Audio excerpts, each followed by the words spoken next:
Hi guys, welcome back to my channel. Today I'm going to be talking to you about The art of war. Thank you so much for joining to A Girl Talks Formula One. So I'm starting to think this documentary is kind of sponsored by Red Bull. Kind of all the episodes revolve around them. Christian Horner is a personality, I have to admit that. But I mean, really, seriously? We're talking about Max Verstappen and Daniel Ricciardo again? In this episode, Renault kind of makes an appearance, saying how Red Bull and Renault, at least in 2018, were direct competitors.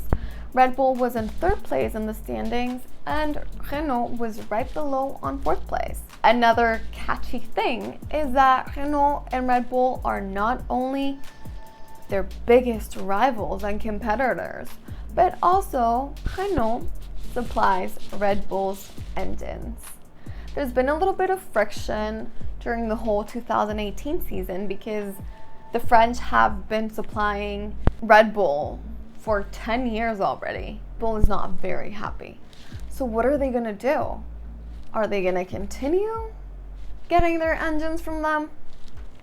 All was answered in one of the last press conferences that Christian Horner and Sigrid Abiteboul gave to the press.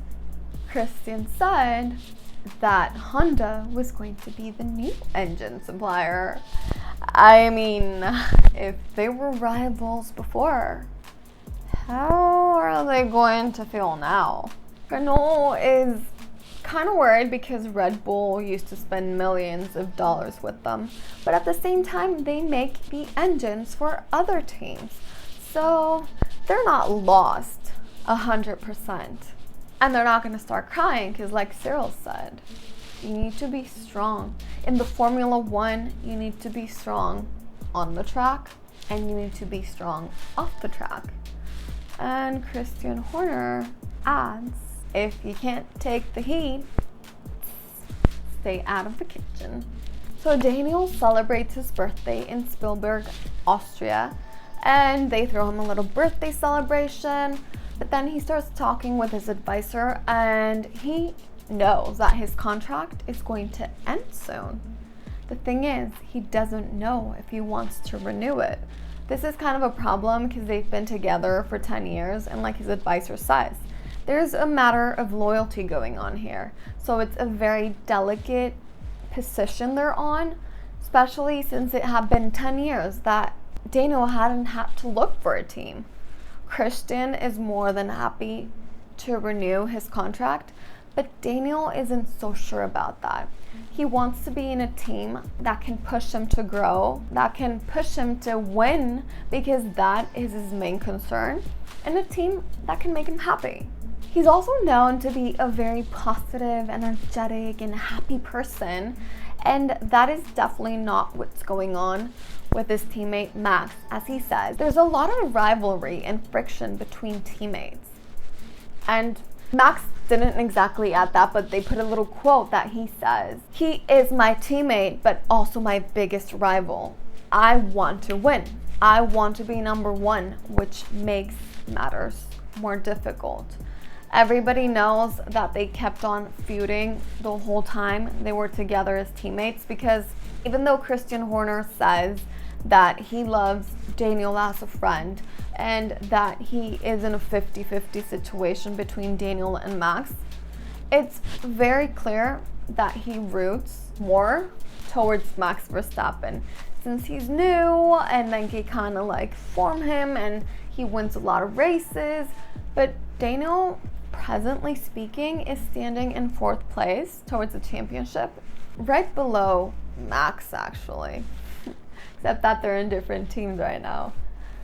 The point is that in that competition, Max got out of the race really early on. But then in the next race, Daniel actually did very good. So in Austria, he was doing really great. He actually saw the opportunity flash across his eyes He was right behind Lewis Hamilton, and Lewis had to go inside the boxes. So Daniel surpassed him.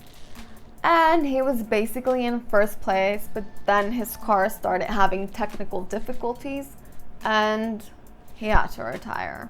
Max had to stop the race because his car also started having technical difficulties. So Daniel Ricciardo is really known for overtaking everybody. And when I say everybody, I mean everybody. So on the next race, Daniel was in a medium position, and then his car started having technical difficulties, and he ended up being in 16th place. So he overtook Hülkenberg, he overtook Sainz, he overtook this, he overtook that. So he went from 7th to 5th. He ended up the race in 4th. What everybody thought was going to be a car retirement from Daniel Ricciardo ended up winning him the 4th place. Probably wasn't a podium, but it was a damn good race. And Max, he had to stop to retire. No comments. So at the end of the chapter, they start asking Christian Horner a lot about what he thinks is going to happen to Daniel Ricciardo. Is he going to renew his contract? Is he going to leave the team? What is going to happen? Christian doesn't even know the answer himself.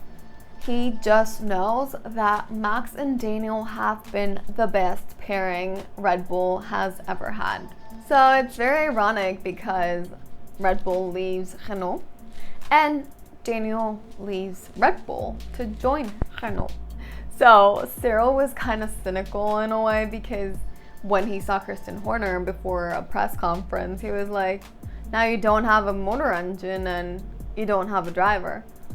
I swear to you, if this weren't the Formula One and it weren't so political, Christian would have punched Cyril. I mean, his comment was epic, but you could see how he was like, just wait. And yeah, actually Red Bull has been struggling a lot since Daniel Ricciardo left the team. They've been changing Max's teammate every year from Pierre Gasly to Alex Albon, and now they don't know if they're going to renew Alex Albon's contract or if they're going to sign somebody new. The only problem is that here Carlos Sainz lost a seat and he doesn't know what he's going to do. So we're going to be talking more about him on the next episodes. In this case, Christian, I feel he's a man that gets it in the ego a lot. Like, he can't just accept reality, and he always has to put an excuse on everything.